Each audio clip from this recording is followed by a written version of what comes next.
The Force of Others, a Star Wars podcast.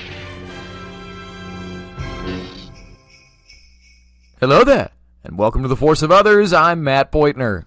I'm Zachary Owen Turner, and today we have a nice big episode for you. We're going to talk about our weeks. We're going to break down Legacy of Vader number 11 in the Canon Comics Corner. Quick little updates from around the Star Wars galaxy. We got some updates on Starfighter. The original 1977 Star Wars cut is going to come out in theaters 2027, and supposedly The Mandalorian and Grogu has some leaked plot details. I'll get into it in a minute. Don't worry, I don't think it's actually spoilery. But before we get into all of that, we are going to go straight into the mailbag and ask a question from Spinning Wheel of Death. There we go. Mark Beutner asks, which Star Wars movie or TV show arc is a Christmas film? Matt? So the real answer is the holiday special, but since just that's too easy and it kind of sucks, I had to think about this. To me, Force Awakens is always going to be a Christmas movie because it was the first Star Wars movie to come out at Christmas, and it makes me kind of wish that Star Wars movies still came out at Christmas. Yeah. There is, of course, also Hostage Crisis, the Season 1 Clone Wars episode. Die Hard is a Christmas movie, and that's Die Hard in Star Wars. But the real answer to me is Skeleton Crew. It's a happy, fun, purely family-friendly adventure that still has some danger in it, and it's all about, like, basically kids making their way back home, which, you know, sounds very Christmassy to me. But what about you? Yeah, I love Christmas. Matt has talked about his Christmas love. Well, I got my shirt on today. This is from my mom. It says "Naughty Nice" or "I Tried" with the Darth Vader on it. So, you know, this is kind of our pseudo-Christmassy episode season. I also thought about this, and I was like, what is Christmas about? Christmas is about family and friends and people coming together, and sometimes there's a gift involved to show appreciation. And I thought, what is about kids and family and a giant treasure at the end? And I also was like, oh, it's Skeleton Crew. Yeah. I don't know if it's the 80s feel of it and just like so many of the like Goonies-esque, you know, but like I don't know if it's just it feeling in that era that for us as the age that we are, our Christmas movies kind of come from that era. So maybe that leans into it as well. But to me, A New Hope is a New Year's movie because the ball drops and the ball explodes. And I agree that Force Awakens has those like Christmas memories because that's all we talked about at that time, especially that year. What was that, 2015, 2016? 2015, 10 years ago. Wow. But look out for our commentary track coming next week. Next week.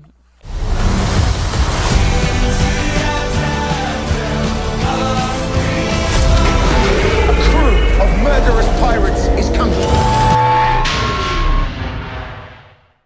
If you want to also tell us what you think your Christmas, Star Wars Christmas episode is, or arc or movie, email us, forceofothersradio@gmail.com. We'd love to hear from you. If you have any questions at all or want to know our thoughts on anything, that's also a great way to get in touch with us. But speaking of getting in touch with us, Matt, how was your week? How was your Star Wars week?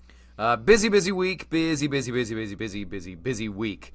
To quote Anakin Skywalker, it's working, but it's mostly just work that is working.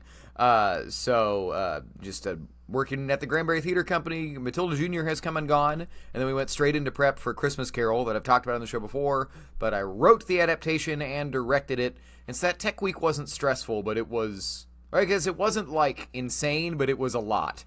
And then that has opened, and now we are straight into rehearsals for my Academy's show for Junior Theater Festival 2026 in a little over a month. So there's a lot happening in my world right now, and that's pretty much what my week was. And as for how Star Wars found me, Star Wars didn't really find me outside of some news that we're going to get to in a little bit, but Stranger Things found me in a big way because Stranger Things 5 has premiered. Woo!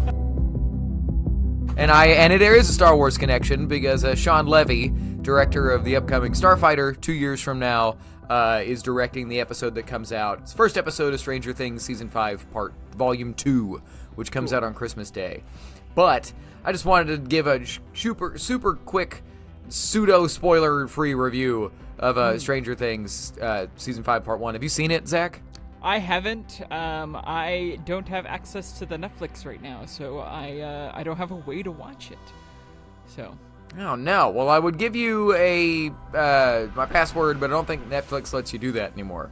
Yeah, anytime I want to watch, I have to, like, call my parents and be like, hey, I just sent you a travel code to your email. Can I watch it for today? We'll figure something out. We'll get you in there. But okay, so quick spoiler-free thoughts.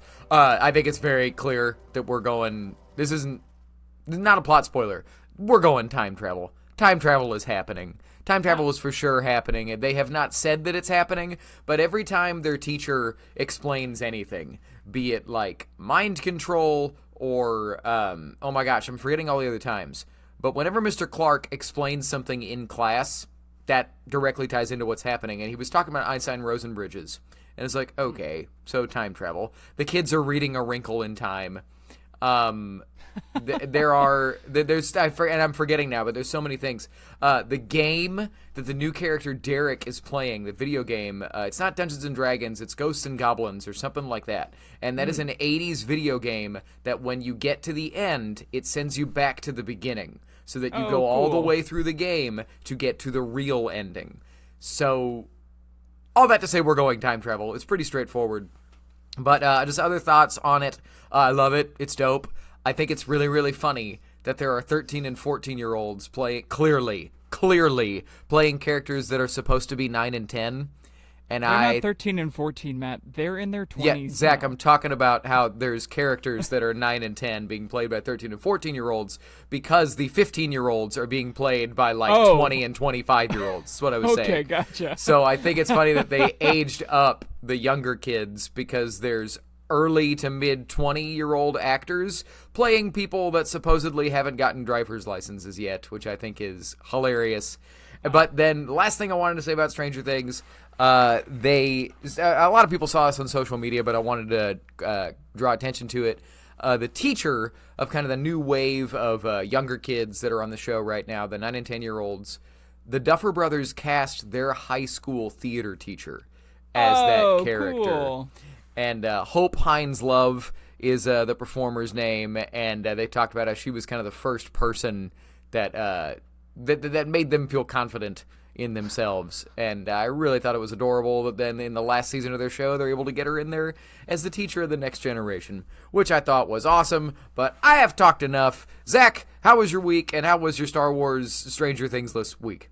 Yeah, if any of your students are listening, remember Matt Beutner when you have your huge Netflix show. When you get your huge hologram flicks show 30 years from now, and throw me a bone, get me on your show. Yeah. But yeah, had a good week, busy week as well. Lots of work, lots of just stuff going on. Had a nice we went around the city, which was really cool because right now New York City does Christmas better than any other city. It's just a fact. There are more lights per capita. Like all the trees are wrapped. It's a fun time to be around the city. It is freezing here today. We have a low of 17 degrees, and awesome. That's why I'm wearing a cardigan and inside. But it's chilly. But yeah, it's been a good week. Star Wars found me in a few ways. I was telling somebody about somebody had ordered a drink that was tequila cristal. And so my head immediately went, Cerveza Cristal! And so I started saying that, and people were like, what are you talking about? I was like, oh, there is a Star Wars beer commercial that is connected directly to Star Wars for I think it was in like Chile or Argentina. And so they cut the commercials so that it went when the Star Wars episode ended. So it was like Obi-Wan reaching down to get the lightsaber. It was hands, and inside was Cerveza Cristal, which was this cerveza, this beer, and it's the best commercial of all time. It is the most integrated commercial of all time, and it's hilarious to me every time. Lo que me recuerda. Tengo algo para ti.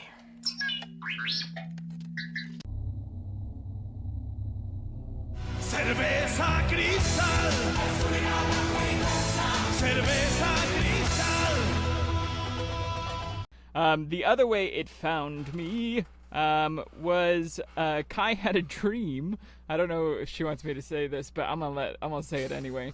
That Matt was a Jedi, and that you had really cool Force powers. But the other day she's like, I had a dream that Matt was this like Jedi and he could like control the Force in weird ways, but it was all new. So we'll have to get her back on to tell you what unique Jedi power she dreamed you having. How come you didn't have Jedi powers in her dream? I don't know. I'm in her dreams all the time. But yeah, you had cool Jedi powers in one of her dreams. So cool. And then the other way is through some people sharing thoughts and feelings about The Force Awakens in this 10-year anniversary that we will be coming up on. Just saw some stuff about Daisy Ridley talking about it, and just the like, we didn't know what was going to happen, and mainly about how Daisy Ridley had heard a few things about the hunt for Ben Solo, but that that she didn't know too much about it. So, which begs the question: was Rey a big part of that or not? You know. Well, I mean, we know that. Sorry, I'm jumping into that. Was that opening up for discussion? Yes, we know that there was a director involved and a screenwriter involved, but we don't. But Disney said no, so I don't know that they would have started casting. Yeah, you know what I mean. Obviously, Daisy, you would think she would have been the first call, but for sure. But I bet it was just that I bet that would have been the next thing that would have happened. Yeah. Right? Especially in this modern era of keeping everything spoiler-free, loose lips sink starships and such. Yeah. I bet she would have been the next person to call had Bob Iger said yes, but he did not. He said no. So, but that's wild. Yeah, so moving into some news, starting with the Starfighter updates. So Thomas Neumann is gonna score the music for Star Wars Starfighter. If you don't know who he is, he's kind of one of those that he's not as prolific as John Williams. I almost said John Williams. Who's John Williams? Anyway, he's not that prolific, but like, yeah, that's his French cousin. But anywho, not as prolific, but close. WALL-E, the Spider-Verse movies, Finding Nemo, and I didn't know about this, but he has a Star Wars connection. He orchestrated Darth Vader's death scene in Return of the Jedi. Oh, I had cool. never heard that. Yeah. I just found that out recently. But I got... You're also missing, bro, Shawshank. Oh, yeah. You know, Meet Joe Black, 1917, The Green Mile, like... Oh, yeah. He's pretty prolific still. Yeah.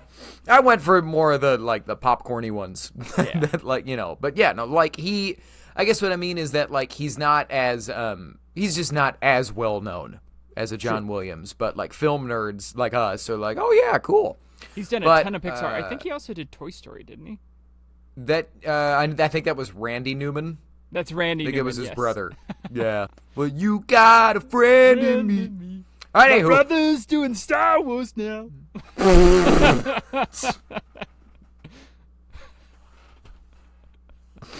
That was awesome. All right, but so we got some quotes from... That's going to happen for sure. We got a quote from Sean Levy about getting Thomas Neumann to score this movie. He says, it's not going to be remixes of John Williams cues. It may be inspired by some of that, but I knew that I needed a big-hearted movie score from a composer who, like John Williams, doesn't shy away from themes. So we're going to get the Wagner leitmotif style stuff. If you don't know what that is, like the Imperial March, the Force theme, whatever. John Williams always has themes for characters and emotions that show up over and over and over again. So Sean Levy wanted that type of style. Yeah. But you got anything to say with that before I get to a different Sean Levy quote about this movie? Yeah, if you speaking of the Wagner motifs, I started listening to Another Way Star Wars Found Me as I started the soundtrack show is back, which is David W. Collins' podcast, and he was talking all about Lord of the Rings, The Two Towers, and all of the great Wagner leitmotifs. He also has a whole thing on Wagner, which I re-listened to again recently. Oh, cool. So if you want like a deep dive on what we're talking about, on like what is Wagner, what is leitmotifs, what does that even mean, go head over to the soundtrack show because he breaks it down better than anyone. So. Yeah. David Collins is the best. And that's the end of that thought.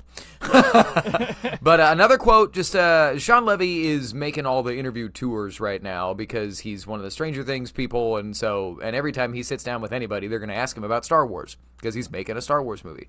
But this other quote was, "I am freaking determined to not let any of this feel derivative or lazily copycat."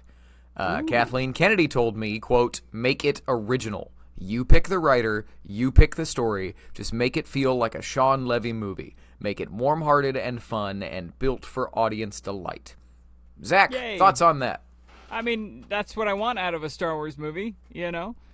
Give me more... It feels very Skeleton Crew, just like that whole description.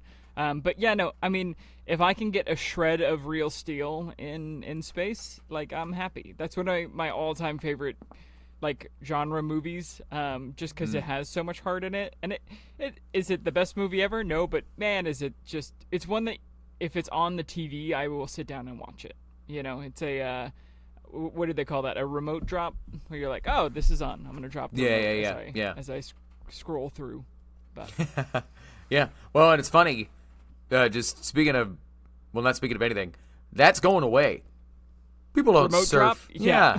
People don't like surf TV anymore. They pull up streaming for exactly what they want to watch in that moment. There's no discovering things. But anyway. No. They don't pull it up for exactly what they want. They pull it up with their partner, and then you spend an hour figuring out what you're going to watch. And then you don't have time to watch it, so you end up watching a 30-minute TV show. All right.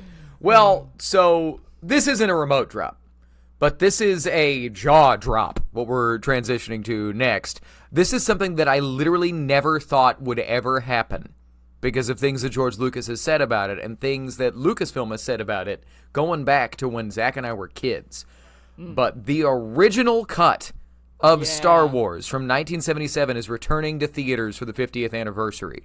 StarWars.com says, on February 19th, 2027, we'll celebrate the 50th anniversary of Star Wars with a re-release of the 1977 original back for a limited time in theaters everywhere. Part of Lucasfilm's year-long 50th anniversary celebration, a newly restored version of the classic Star Wars theatrical release, later renamed Star Wars A New Hope, will play in theaters for a limited time. I wanted to talk just a couple other things about this before I give it over to Zach. So they screened what I think was this same cut back in June 2025 at the British Film Institute as part of the British BFI Film on Film Festival.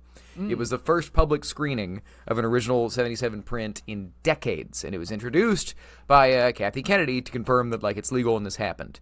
So, the other thing I wanted to say, back when the special editions were coming out, we were told that these prints didn't exist anymore. We were told that they decayed and they were gone. And then, I don't remember if it was AFI or it was a different film institute, they reached out to George for the cuts of the original Star Wars trilogy to put them in basically a film vault as a time capsule. They had been selected, and George handed them the most recent version that he had tinkered with. And they were like, well, we like the originals. And he said, this is the movie. This is the movie I wanted to make. This is the movie, period. So, obviously, no, sorry to say this, George Lucas, but you've been lying, and you've been making your people lie, because they didn't just make this out of nothing. It happened. But Zach, what are your thoughts on all of this? So the question I have, so we know that film reels exist, right? And we know that, especially back in 77, film reels would go out to the movies. So I think maybe George didn't have his original for him because he didn't want it anymore. But there were, thousands of theaters that had the original 1977. There's no way that all of those were destroyed. So I think it's more of a pride of him being like, when he was talking to the time capsule people, being like, no, this is what I want in there. This is the movie I meant to make. I don't care. I don't think it's, we don't have it. Because how would all of that get destroyed? Unless that was like a process that theaters would go to. But with something as big as Star Wars was at the time, I mean, it was a sensation. There had to have been hundreds of people that just were like, yeah, I worked at the movie theater back in 77, and now I got it in my garage, and yeah, I haven't touched it since. So it could be something like that, but we'll see. I'm very curious. I was actually talking to Kai about this yesterday, because they also announced this week that all of the extended editions of Lord of the Rings are going back in theaters. So, as my little Lord of the Rings heart was like, yay! I was like, I'm excited about that, but I'm really more excited about this because I don't think I've ever seen it. I don't, they re-released them in theaters, and I saw those, and I had the VHSs as a kid. Special but I don't editions. know. Yeah, I don't know if I've ever seen the true original Star Wars. So I'm super excited if it is actually the original Star Wars. That's the big question. That's the thing. They're saying it's a 1977 print, but going back to interviews that Steve Sansweet has given, Steve Sansweet was the director of Lucasfilm Fan Relations for like 30 years, or at least like 20-something. For a long time. Runs Rancho Obi-Wan. Yeah. Rancho Obi-Wan. But he has talked about how the original print of Star Wars, even that George tinkered even during that initial theatrical run. Wow. Just tinkered with sound and stuff. So there isn't an original. George has always been a tinkerer. The dude grew up working on cars. He likes to perfect what he's working on. Yeah. You know what I mean? The quote that he lived by was, films are never completed, they're abandoned. Right? And the only way that you could have seen or any of us could have seen the original from our age, being born in the me late 80s, you early 90s, or I guess me the latest 80 possible. But the 2006 DVD release of the Star Wars movies to that point, I guess all 6, they had an original unaltered pan and scan transfer from a Laserdisc copy. Wow. Onto DVD. So it's garbage. It's very bad. I have watched that, but this is going back a long time, and I don't even know if I still have those DVDs anymore. You can find them. You just got to look. Yeah. But it's a 2006 re-release. Outside of that, there's also there's an online kind of fan editor. I think his name is Harmy. He has the despecialized editions that he has gone back in and made. But again, those aren't transfers of the original cut. It's just he goes into these special editions and kind of takes away all of the changes to get as close to possible. So basically all that to say, there isn't a way, and it has not been in theaters, an original print, in our lifetime. Yeah. Right? 1997 was a different movie with a Han shooting first. There you go. Yeah. Yeah. So I'm excited. I know that there will be things that we'll be watching and going, it's interesting. I like the special edition, and wow, that's a lot better, and so on and so forth. My biggest thing biggest burning question or thought is, how does George Lucas feel about this? After 50 years, has he softened a bit? It's been, bless you, it's been almost 30 since the special editions came out. So has he relaxed, or like what's making Disney do it now? Because I never thought this would happen, and it's something I've always wanted to see. I love the special editions. I love that George gets to play. I like McClunky. I think it's dumb, but it's funny. I hate McClunky. Like I think it's like so dumb. I like that George doesn't give a what anybody else thinks, and he's just gonna play. McClunky. I love that. Say McClunky. It's funny. He's gonna say it. Well, what does it mean, George? Don't worry about it. It's funny. I always intended it. And I like that he doesn't care, but I do also wish that we had access to the originals, just for the film history of it, right? Yeah. When George convinced Spielberg to go back and do a special edition of E.T., all those releases had the original cuts of E.T. as well. Same with Close Encounters. Same with Blade Runner. There's been a bunch of different versions of Blade Runner that Ridley Scott's gone back and made, but every re-release has all the versions. Director's cut of the director's cut for Blade Runner. Well, there's the theatrical cut, there's the director's cut, and then there's like there's another name for it where it's like I think it's literally called like the super cut or something. But all that to say, at no point do they just slash away the others. So I just that it's going to be in theaters, man, what a time to be alive. Yeah. February 19th, 2027, you don't need to line up for movies anymore. I'm going to line up. I don't care. I'll camp out. And they'll be like, what are you doing? You'll be like, I'm camping out. Like, it's 1999. And they'll be like, it's not. And like, old man. They'll be like, shut up. Why do you have Darth Maul face paint? It's A New Hope.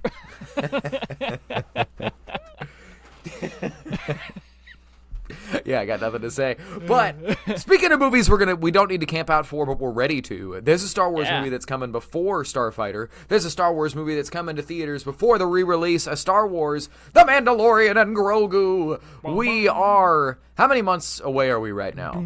We're like 6 months away. Yeah. Right? Well, yeah. It's May, right? So yeah. So we're 6 months away, dog. That's pretty fun. Yeah. Speaking of what a time to be alive, we're half a year away from a Star Wars movie, finally. But an entire season boiled down to one movie. Or is it a movie that has nothing to do with the season, and the season may or may not happen, depending upon the success of the movie? Oh, no, Jon Favreau talked about recently how this is his idea for season 4. Oh, it is? Yeah. Oh, I saw where he said that he had season 4 written. He also has season 4 written. Well, that's what I mean. Is this an idea from that, or is this, you know what I'm saying? Oh, I don't know. Yeah, that's what I'm saying. Who's to say? Who's to say?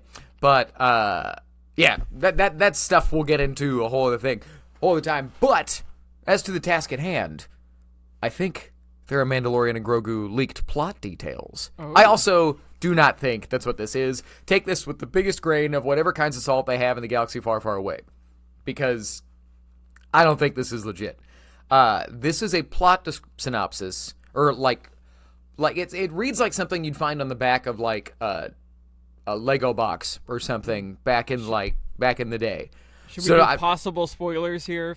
I'll put up a possible spoiler alert. The Imperial alarm's going off. Hear me out. I'm not going to get into it yet.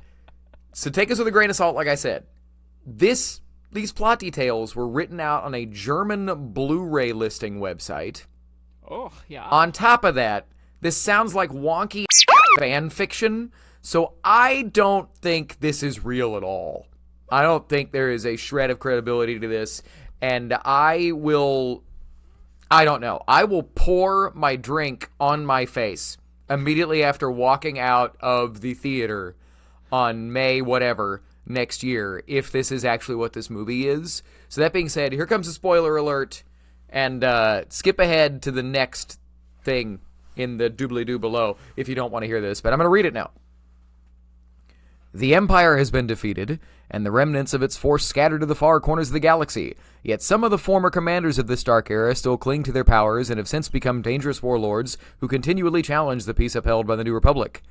Several clues eventually lead them to the planet of Kar-Zun, where they not only manage to infiltrate an almost forgotten Imperial facility, but Grogu also discovers an ancient artifact that functions as an amplifier of his abilities. Unable to control... Yeah, yes, that face right there is how I feel. But let me finish, I'm not done. One more paragraph. Unable to control these new powers, Grogu... voice squeak there.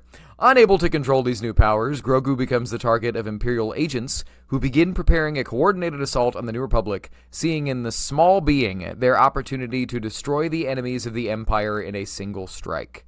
Zach, thoughts on whatever that was that I just read? So the first sentence I was like, yes, true. And then it was like, no. So I will say this is a kleiner, just a little bit true. As in the first sentence, I think, is something that has actually been released that we know is true. But yeah. No. Yeah, as soon don't as think so at all. as soon as I got to Force abilities, the only thing we've ever really seen like that I can think of was Splinter of the Mind's Eye from 1978, the first Star Wars novel written, not counting the adaptation of the first movie. Was Luke and Leia crash land on Mimban, right, Swamp Planet, and discover the Kyber crystal, spelled Kai 'Burr. It was a different thing. This is not for lightsabers, and it was this crystal that just juiced you up on the Force. Yeah, we love the Force. Come on. Yeah, we're gonna pump your Force up. Yeah. All right. Anyway, so I do not buy this. I do not buy. This is false. This is not going to happen. As I said, if it's true, I can't wait to see you take a cup. And I will. Obviously, as soon as I get outside from the theater, I will pour whatever drink I have purchased exclusively for this all over my face, which will probably feel nice because it's May and it's Texas, so it'll probably be kind of hot. Yeah. But yeah, and I'll get the stickiest, most disgusting soda just for this bit. And then if they do go to the planet Karzoon and they do find a device that amplifies Grogu's Force, and the Empire tries to steal him so that they can use him as a little mini Force weapon, I won't say that's what happened in the film, but I will just post a video of me pouring a drink all over my face. And if you know, you know. Yeah. So all that to say, leaked plot details? I don't think so. But Zach, enough about Star Wars that hasn't happened yet. Yeah. Star Wars that just happened. Let's head on over to the Canon Comics Corner. Woo. All right, so we read Legacy of Vader number 11 because we were so just like, I don't know, I was so jazzed by the last few that it was like, cool, I have to read it. And I saw like a minor spoiler and I was like, no, I gotta read this right now. Little plot synopsis. In an attempt to make Kylo Ren worthy, Darth Vader's former assistant Vinay tries to submerge Kylo in the lavas of Mustafar. Kylo escapes, kills him, and finally enters Darth Vader's vault. I loved this issue. I thought it was cool. Honestly, except for one detail, which I was like, what? Which we'll get into. I thought this was great. I loved the interplay of Vinay and finally kind of turning on Kylo, but in a way that he's like, I'm trying to make you better. I'm trying to make you more like Vader. I thought this issue was really great. I have lots of likes, but that's my opening thoughts. Matt, what are your opening thoughts? Well, interesting. There must always be balance in the Force. I didn't really like this one. Oh, really? I thought it was just kind of meh. I didn't really understand Vinay's motivations for, I'm going to make you like Vader. I'm going to make you like Vader. I'm going to burn you. I'm going to put you in lava so that you can finally be like Vader. And now I'm going to run from you so that you don't get mad at me for trying to make you like Vader. And then Kylo's like, well, there was something at the end that I loved that I'll save for likes. Yeah. But I was kind of about this one. Yeah. Sorry. Well, it's all right. You want to start with your first like? Since you've just been like, meh. Yeah, since I've just been Captain Meh. I should say I didn't hate it. I just kind of like, all right, Captain Meh. There we go. I thought it was fun and very Charles Soule to... we get this page of Vinay monologuing to Kylo about how he has to change and how he has to make him better and blah, blah, blah, blah. And it's good that you're trying to be like Vader, but I can make you better. And throughout, as Kylo's chasing him through Vader's castle, there's all these booby traps that he's escaping. And I was like, that's very Indiana Jones coded. It's pretty fun. And I just love that Vader's castle is anything you would ever want to exist in a cool fantasy location that's in this castle. Anything and everything you'd ever want to happen, it's here. What are you shaking your head about? I disagree about. You thought that was lame? That was my biggest dislike. Is that he has to go through a Super Mario level to get to Vinay of jumping over the lava and ducking under the spikes and going over here and lava spout bling, what next turtles are gonna come out and he's gonna have to jump on those What was the purpose of it? Why? Why did we have it? Yeah. I don't know. I mean, so I guess it makes we're jumping into Is a it dislike his or a struggle. training vault? Like, what is the purpose of the booby traps? Well, we did see that. We did see Kylo then has to go up against a bunch of it looks like droid dark troopers. Yeah, That were I in guess. like a fight room. I mean, I don't know. It makes sense to me that Vader would have a bunch of booby traps in his private sanctum against intruders. Who's gonna intrude? Darth Vader would be priority target number one for like guess. every adversary he'd ever have, and especially if he wasn't there, I bet you he had stuff at the time that he didn't want people stealing. Yeah, I don't know. It felt so silly to me. All right, but so there we go. We've both been mildly negative, but We've Zach, both been Captain Meh. your first big like for Legacy yeah. of Vader number 11. I really so there's a rule in comics that you have to write every comic issue like it could be somebody's first comic, and Charles Soule does this brilliantly with his opening, Vinay giving a really good recap of what has happened so far. You could pick up this issue and not have read anything else and been fine, which I really like. So that's my first like. I think I'm gonna have more likes than you, so I'm gonna give another one. Cool. I really like that the helmet that Kylo puts on is reforged, and if you look at the scarring on the helmet, I think it's the one from Obi-Wan, because it is the helmet from his fight with Obi-Wan. It has the exact same cut, and it's not his fight from Ahsoka because that's the other eye. You mean Rebels? Yeah, from his fight with Ahsoka. on Rebels. Yeah. So That's cool. So the reforging, which is the same liquid, looks like that he reforges his helmet with. But I really liked that little nod to like, oh yeah, we have a helmet. It's not the one he mainly used. It's the one that he fought Obi-Wan with. I like that pull a lot. That's cool. Well done. Thanks. Back to you. I liked that Kylo bleeds an exposed kyber crystal in battle. Again, we must not forget that Charles Soule was a producer on the Acolyte, so I think it was just him going, "Ha! This does work. Look, He also wrote the crystal's the exposed." run where we first saw the crystal bleeding. Yes, we do know that he didn't come up with that idea. Supposedly, that was an idea that came from George Lucas in the background of some Clone Wars discussions, and people were like, "Oh, weird, cool," and wrote that down. And so I think somebody said to Charles Soule, "Hey, man, work this into your story." Yeah. But yeah, because it was funny as I was turning the page, I got to Kylo attacking somebody with a green lightsaber, and all of a sudden the blade was red, and I was like, "What?" And then I saw what he was doing, and then he juiced it more, and it gained like red lightning. He just kind of laughed to himself, and I think that's how dark Kylo is. That he can juice the red crystal even more. That's how broken he is at this time. But I just like that. I thought it was cool. Yeah. All right, back to you. I got one more like, so rattle them off if you want. I will just do mine, and then we'll go to your last one. Cool. I love also that Vinay's literally trying to remake Vader. He's like, okay, cool. I'm gonna put him in a helmet, and then I want to put him in the lava. Like that worked for him, so that's cool. I loved his whole philosophy that it's kind of like the Batman philosophy of like there must always be a Batman. It's like there must always be a Vader to bring rule and order to the galaxy. Yeah. Silly but fun. Obviously misleaded. I liked that we saw the robots from Mando. Those robots that you were talking about were kind of like the one at the end of season 2 that Luke just like beats in 2 seconds. I liked to see the crystal bleeding again, which is so cool. I love seeing crystal bleeding. I love that lore. I think that lore is so cool, to like literally pour all of your hatred. And I loved the little extra that Kylo has in this moment. But my last big like is I like that it's kind of a story of self-love.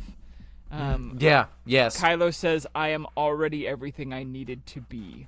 Yes. Which is just cool. Like that's like it's so distorted, right? Because he's this villain, but Vinay's like, "I was trying to make you into this," and he's like, "I am already everything I needed to be," which is such a beautiful, awesome Star Wars moment. Turned completely weird and dark in this moment, Yeah. like not where I expected to see that line, but. Yeah, that was my last big like as well. It makes sense that this would be the end of Kylo's like character journey in this comic. If I am who I need to be, but that leads me to a discussion and a closing thought that I'm going to get to later on. Cool. Because I'll just go ahead and say it right now. Kind of out of nowhere, this issue ends with "to be concluded," and I was like, "What?"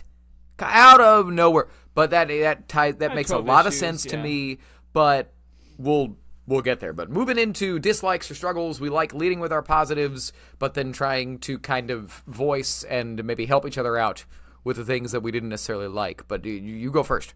I mean, I already talked about it. I hated this Mario You only had one? level. I have two, but that one.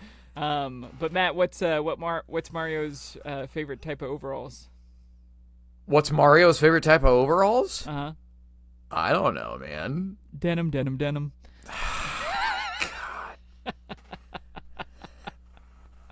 Anyways, my other dislike is that Kylo needs a lightsaber to win.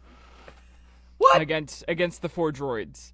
I think it would have been really cool to see. I mean, like, I love seeing the crystal bleeding. I think that's cool. But he already has a lightsaber. Like, you know, I think it would have been cool to see him defeat it without a lightsaber. Like, why does he, you know, to show how powerful he truly is. It's like, cool, there's these 4 droids, and I have to have this awesome laser sword to kill them. You know. I didn't bump up against that. I think it's consistent in that he gets wrecked by the Knights of Ren until he gets the lightsaber, and then he's fine. I think it might have something to do with his... At this point, I don't know that we're ever going to know, but I don't know that we're ever going to know the details of how stilted his training was, right? How little he actually was trained, right? Yeah. I do, in wider just kind of Kylo Ren storytelling, I don't like that in Force Awakens, 2 different times, he just moves his hand and freezes something, be it a blaster bolt or a human being. Yeah. And in the first instance, both. And then I don't know that we've ever seen him do that again. I get why he didn't do it in a comic because there's no way to represent that visually. Every image is still. I don't know how you would show someone being still. Little wavy lines. You could do little wavy lines, but you'd have to have an expression on their face and a thought bubble of "Why can't I move? Why can't I move?" It wouldn't work in a fight. I don't think, because when every image is still, you know what I'm saying. But artists, come at Matt and show us your version. Sure. Like I'm saying, you could do it, but it wouldn't have the same effect of everything is in motion and it's frozen. You know what I'm saying? I'm not saying you can't. It would just be difficult. But my biggest, but so I like that for me. I think that maybe he's best when he has a sword in his hand. You know. But I really only had one dislike. That's why I said I didn't hate this thing. It is kind of meh, Captain Meh. I thought that a couple of the art panels were really rushed. In particular, when Kylo takes off Vader's helmet and throws it on the ground, it comes apart in 3 perfect pieces, like it was Legos or something. And I was like, "What?" And it just it screamed to me that the artist who I've loved everything else he's drawn for this book, I should get the name, but it just seemed so rushed to me. It looked like he would have wanted to take the time to draw the helmet being a little more broken, and it was like 3 perfect puzzle pieces. The art was, I'm trying to get past the ad on this stupid website, Luke Ross. Yeah, Luke Ross is great, but I just did not buy that panel, and there were a couple other instances of that. I was like, I wonder if they were all of a sudden told they had way less time than they thought they did. I really liked some of the art on this. Oh, I agree. I liked a lot of it, but I agree with the puzzle pieces of that. But I really love everything else in that block. I actually saved it to throw in here because the like really cool outline on it. Like I don't know, it's pretty artistic. The biggest thing for me in that panel is that the undercarriage side the scar doesn't go all the way through up here. like on that side, and like it would, at least in my brain, because Well, you that's see that's his what I skull, mean. You know, I think that they were up against it. yeah. Real quick sidebar. Headcanon now forever that Kylo discovered that method of reforging Sith helmets that he uses in Episode 9 from this helmet in Vader's castle. It might come next issue. Maybe. We're going to see. Yeah. But yeah, so I think them's our dislikes and struggles. So we didn't have a lot, but moving into discussion questions. What's your first discussion point or question? Yeah, I only have one. Why does Vader have a wall of lightsabers, and whose lightsaber is it that Kylo is bleeding? You know. Now, I can see him taking trophies, but I think he's just killed a lot of Jedi. I think he killed a bunch of Jedi over the years, and he just kept a bunch of lightsabers. You know, I guess you don't want lightsabers flying around. Absolutely, especially in the area of the Empire, to the point that when Gracchus the Hutt in the Star Wars comic run from 2015 has a bunch of lightsabers, the Empire finds out about it and they put him in jail. You know, because like Jedi don't exist. That's bad. We got to make that go away. But and as for who it was that Kylo was using, Charles Soule does that all the time, where he will reference his earlier work. So that could be a High Republic thing that I just don't recognize. So if you know, put it in the comments below.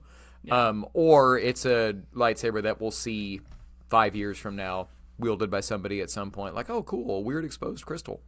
Yeah. My first, he does not have those scars on his face in Rise of Skywalker. Yeah. And he's got like deep set scars. And I know scars on his back. Yeah. Well, we never see him shirtless in Rise of Skywalker, to be fair. That's true. We see him shirtless in The Last Jedi. Yeah. But we see his face a bunch. My man doesn't have any scars. I know that Bacta exists, but I just thought it was odd. I thought it was an odd choice. You got anything else? He took a long rest after this and was totally fine the next day, so, you know. Shout out Dungeons and Dragons if you don't know what we're talking about. Yeah, no, that's I don't have any other discussions. So if you have, I only got one more. Yeah. Well, you've kind of answered one of the things, but what do you if you haven't read this comic, for 2 issues now, we've been building up to that Vader has this secret private vault in his castle that it kicked Kylo out the first time. Yeah. And then Kylo finally is able to enter the vault at the end of this issue. Zach, what do you think is inside Vader's private vault? Well, I'm trying to remember if, because there was the VR Vader's castle. I don't know if you ever played that. I played a little bit of it, but then got too sick because of the motion sickness. Climbing ladders in that game would just I do like that there's consistency between that game and this comic, like some of the doorways and stuff like that. I can't remember if there's like that super sword that's in Vader's castle. You know, it's like an old High Republic lightsaber. So I'm wondering if we see something like that, or I don't know. It would have to be something that Kylo takes with him into Rise of Skywalker, which the only thing I could think of is a way to reforge his helmet or a different version of his helmet, which would be weird and existential. I could also see it being like tech for the suit that we have never seen, or like different stuff like that. I kind of hope Momin's in there. Darth Momin's helmet or something like that, where we can like set up something for after Rise of Skywalker, you know, set up another comic run maybe. But what I think is actually going to be a version of Dagobah, the Dagobah cave. Oh, sure. Like where Kylo has to go in, maybe he fights Vader, maybe he kills Vader. You know, I think it's going to be something like that, where it's going to be super forcey and existential and all that. I think that's what it's going to be. I think he's going to find a spirit, a corrupted kind of dark side echo of Darth Vader, and he's going to face him down and kill him, and we're going to get, my prediction would be, we're going to get the payoff, and really, we're going to get what we thought we were going to get since Force Awakens. Yeah. I will finish what you started. And that he's this Vader fanboy, and then they never mention him again in the next two movies, outside of Snoke one time saying that, like, heir to Lord Vader in The Last Jedi, and they never mention it again. And they destroyed the helmet kind of in Rise of Skywalker. But he doesn't there's no emotional connection to it. He just like, that's where you are. And then goes on to the ship. Like, my helmet! Yeah. That's mine. Ray! That's mine. So I would wager that we're going to finally get. That seems very Charles Soule to me. But you got any other discussion questions or points? Nope. You give your closing thoughts, and then I've got kind of an overarching thing that I want to say. Cool. Yeah, I really liked this issue. These last 3 issues have been really good for me, where I kind of struggled at the beginning of this run, so I'm glad it has kind of found its footing. And I'm curious to see how it is going to conclude in 1 issue left. That is my biggest worry about the next issue. I hope it's not rushed. I hope it has a satisfying conclusion, but we'll know in 2 weeks. Well, you hit the nail on the head. So it's something. I think this was a run that was originally supposed to be much longer, and this is something that we have seen kind of all of a sudden throughout all the Star Wars comics. Yeah. That Jedi Knights and Kylo Ren and Aphra, I think, are all going to end at 12 issues, kind of unexpectedly. And 12 issues might seem like a lot for a one-character run, but the Poe Dameron comic written by Charles Soule, 31 issues. The Darth Vader comic written by Charles Soule, 25 issues. Yeah. 25. Oh, really? Right? Now, and we don't know what's even happening with the long-running Star Wars comic, which the first 2 volumes went for like 50-something issues. They might stop this one at 12. So, and there will be naysayers that will say it's because Star Wars is dying. I think it's just in general print media is not as popular, and I wonder if they're going to go with if Marvel's going to go with a different strategy of we're going to have more shorter runs so that we can get more number 1 issues, because number 1 issues sell the best. And it to me, I think this was intended to be an ongoing long-running thing, and then they changed it. Because the storytelling style in issues 1 and 2 is not the same 3 and forward. Yeah. 2, we set up Gardella, we set up the spider creature that I've talked about so many times, and then all that is dealt with off screen. And since then, every single issue is on like overdrive speed. Well, and we introduced Tava Ren, and then I don't know that we're ever going to see her again. You know, like, yeah. I honestly think this was intended to be a longer run, and then Marvel was like, hey, by the way, now you get 12. What? That's next level chaos theory, but out of nowhere to just say, hey, to be concluded. Yeah. Is weird to me. Unless it's just this arc that's concluding, but that would be weird. I think it's the comic. I think the run is ending. And I do think we are at a point of diminishing returns in terms of the sequel trilogy characters right now. Those characters are not iconic. We'll check in another 5-10 years, right? But I want to live in a universe where Charles Soule got 25 issues to tell a Kylo Ren story. So, there's issues in this run that I really, really love, and then a couple that I was like, wait, what? It seemed like you were setting up more, and then just kind of swept it up with a broom and got it down to 2 panels and we're on. Yeah. So I'm curious what he has to say about the character next week. That'll kind of determine my thoughts on the whole thing. But speaking of endings, that is the end of this episode. I know we're going to make you wait for Last Command. The Last Command is going to be the last episode of 2025, as that will come out Friday, December 26th. And then, a little Christmas present for you. Little Christmas present. Next week, you get us early, because Force Awakens came out on December 18th, 2025. So I'm going to drop this on, or unless it was whatever. If it was either the 18th or the 17th, our commentary track celebrating the 10th anniversary of The Force Awakens is going to come out on that day. We're going to get into all of our memories from that fantastic time as a Star Wars fan 10 years ago. Don't listen to the haters. It was a great time. It was a fantastic time that pretty much everybody loved. And then a week after that, we'll get you with The Last Command. But we talked for longer than I thought about Kylo Ren and all the news and stuff. And so, in the meantime, Zach, let the people know how they can get involved with what they just watched or listened to. Yeah, best way to get involved is to email us, forceofothersradio@gmail.com. Like, subscribe, hit the notification bell, leave us 5 stars if you're listening on a podcast app.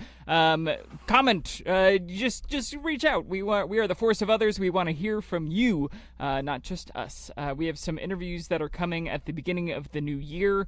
Getting back to that. Just a little teaser on that. We're going to have possibly some Sabak interviews coming up. Email us and get involved, and we will get involved with you. Right on. Anything else you want to add before I send them out? Oh, no. Well, just check in with us next week and check out The Force Awakens, whether you've seen it 10,000 times like we have or not. You can watch along with us or you can just listen, and I'm pretty sure you'll be able to follow what's going on. But in the meantime, remember, we are not the force of other... What's up? I'm going to add in one extra thing when... Hit it. Yeah. Remember, be like Kylo Ren. You are already everything that you need to be. There you go. There you go. Yeah. We are not the force of others. You are. And remember, the force of others will be with you. Always. The Force of Others, a Star Wars podcast. Here we go. I don't know what happened. Hello there.